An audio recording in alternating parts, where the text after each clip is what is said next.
Hello everyone! ఇవాళ ఇక్కడ climate చాలా కూల్‌గా ఉంది. అందుకోసమే హాట్ రసం రైస్ తినాలనిపిస్తుంది. కాకపోతే ఆఫీస్ క్యాబ్ వచ్చే టైం అయిపోయింది. రసం సెపరేట్‌గా చేసే టైం లేక వన్ పాట్ రసం రైస్ చేస్తున్నాను.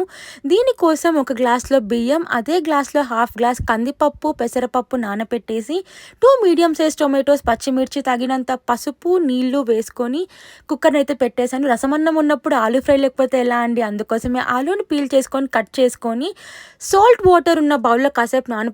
బాండ్లీలో ఆయిల్, ఆవాలు, జీలకర్ర, కట్ చేసిన ఆలు, ఉప్పు, పసుపు, కారం వేసి ఫ్రై చేశాను. ఇది ఫ్రై అయిపోయేలోపు రైస్ కూడా అయిపోయింది. దీన్ని మెత్తగా స్మాష్ చేసుకొని తగినంత వాటర్, రసం రైస్ కొంచెం రన్నీగా ఉంటేనే బావుంటది కదా!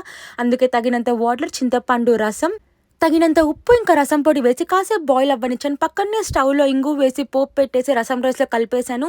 మీరు ఇంకా నా ఛానల్‌ని సబ్స్క్రైబ్ చేసుకోకపోతే ప్లీజ్ సబ్స్క్రైబ్ చేసుకోండి. టేస్ట్ అయితే అదిరిపోయింది. వేరే లెవెల్ అండి.